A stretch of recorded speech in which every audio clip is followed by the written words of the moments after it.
ఎన్నికేసుకుని రావడమేనా? మరి అంత గుడ్డిగా మీరు మారరా? ఇంకా నాకు అర్థం కాదు. ప్రతి దానికి ఎన్నికేసుకుని రావడమేనా? ఆడు బాంబ్ బ్లాస్టులు వేసినా ఎన్నికేసుకుని రావడము, అల్లర్లు వేసినా వెనకేసుకుని రావడము, రాళ్ళు వేసినా వెనకేసుకుని రావడము, 15 నిమిషాల్లో సంవిధానం కూడా వెనకేసుకుని రావడము. అరే అందుకే మిమ్మల్ని ప్రపంచం మొత్తంలో మిమ్మల్ని అందుకే ఇంత హీనంగా చూస్తున్నారు.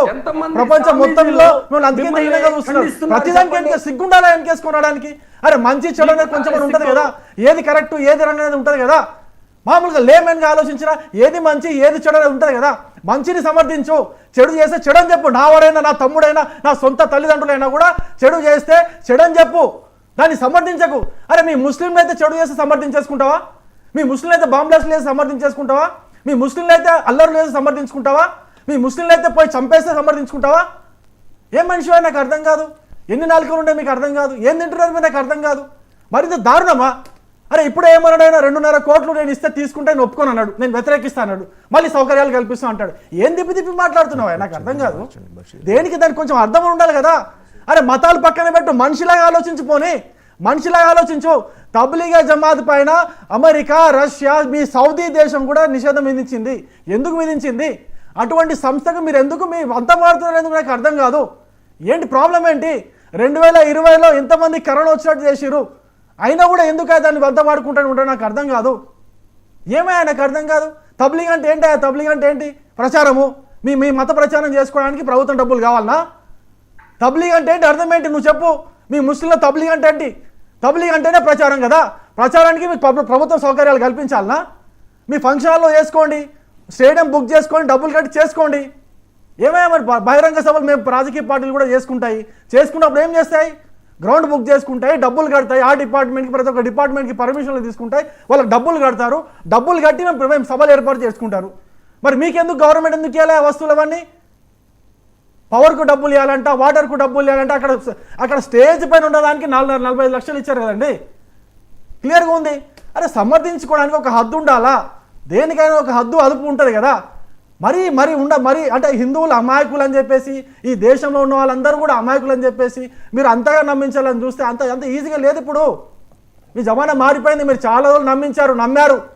అరే సెక్యులరిజం అనే దాన్ని మేము పాటించాం, మీరు ఎప్పుడు పాటించలే. మీ జీవితంలో సెక్యులరిజం అనేది ఎప్పుడు పాటించలే. అరే నిజంగా నువ్వు సెక్యులర్ అయితే చెప్పు, మీ ముస్లిం అమ్మాయిని హిందూ అబ్బాయికి ఇచ్చి పెళ్లి చేస్తే ఒప్పుకుంటావా? మీ ముస్లిం అమ్మాయి హిందూ అబ్బాయితో తిరుగుతూ ఉంటే మీ వాళ్ళు తంతున్నారు పట్టుకొని, రోడ్డు పైన ఆపి మరి తంతున్నారు, నువ్వు ఒప్పుకుంటావా? తిరిగితే ఖచ్చితంగా నువ్వు తంతావా?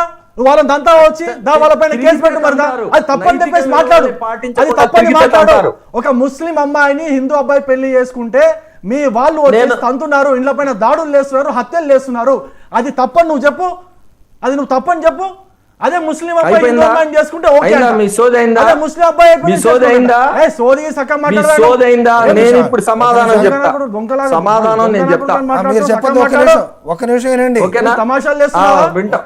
చెప్పండి. మీరన్న మాటలో 3 వర్డ్స్ చెప్పండి చేసుకోండి. కూర్చున్నాం చెప్పండి. సూడో సనాతన ధర్మాలు అన్నారు, అది విత్డ్రా చేయండి.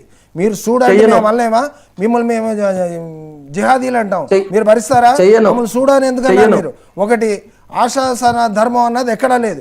మేము సనాతనీయం, కొన్ని వేల లక్షల సంవత్సరాలుగా సనాతన ధర్మాన్ని పాటిస్తున్నాం. సర్వే జన సుఖనోభవంతో అనుకుంటాం, లోక సంస్థ సుఖనోభవంతో అనుకుంటాం.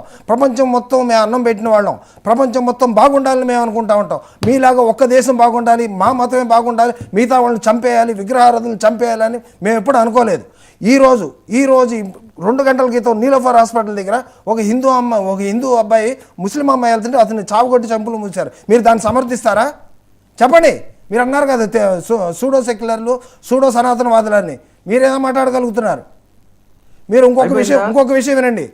ఈ దేశాన్ని బలవంతాన మీ ఓటు బ్యాంకు కోసం 42వ అధికరణ ద్వారా సెక్యులర్ కంట్రీని, ప్రజాస్వామ్యంగా ఉన్న కంట్రీని సెక్యులర్ కింద మార్పించారు మీరు. అప్పటి వరకు మా దేశం సెక్యులర్ కంట్రీ కాదు, సెక్యులర్ అన్న పదం చొప్పించి ఈ విధంగా అన్ని రకాలుగా మీరు వాడుకుంటున్నారు ఈ దేశాన్ని. డబ్బు ఇచ్చేదేమో హిందువులు, వాడుకునేది మీరు. 2 కోట్ల రూపాయలు ఎక్కడి నుంచి వస్తున్నాయండి? ఏ గవర్నమెంట్ ఇస్తుంది మీకు? అంటే రాజకీయ నాయకులు వాళ్ళ అవసరాల కోసం, మీ ఓటు బ్యాంక్ కోసం మీరు వాటికి ఓట్లు వేస్తారని చెప్పే ఉద్దేశంతో మీకు సంతృప్తీకరణ చేయటమా మేము ఇచ్చే డబ్బులు? ట్యాక్స్ పేయర్స్ అందరూ కట్టే డబ్బుల్ని మీలాంటి ఒక మతం కోసం చేయమంటారా? రాజ్యాంగంలో ఎక్కడా లేదండి. ఏ రాజ్యాంగంలో ఇప్పటి వరకు కూడా రాజ్యాంగ నిర్మాతలు ఎక్కడ రాయలేదు ఒక వర్గానికి కానీ ఒక మతానికి కానీ ప్రత్యేక నిధులు కానీ ప్రత్యేక సౌకర్యాలు ప్రత్యేక వసతులు కల్పించమని ఎక్కడా లేదు. మీకు ఎలా కల్పించమంటారు? మీకు వస్తున్న డబ్బులు ఎక్కడి నుంచి వస్తున్నాయి? మా అందరు ట్యాక్స్ పేయర్స్తో వస్తున్నాయి. ఈ దేశంలో ఉన్న అందరూ ట్యాక్స్ పేయర్లు పే చేస్తే ఒక వర్గానికి ప్రత్యేకంగా ఇస్తారా? మీరు మాట్లాడండి, ఇప్పుడు చెప్పండి. మీకు కావాల్సిన వినండి, ఒక నిమిషం వినండి, మీరు చెప్తారు వినండి. మీ మసీదు కానీ మీ దర్గా కానీ వినండి, మీ మసీదు కానీ మీ దర్గా కానీ మీ మత కార్యక్రమాలకు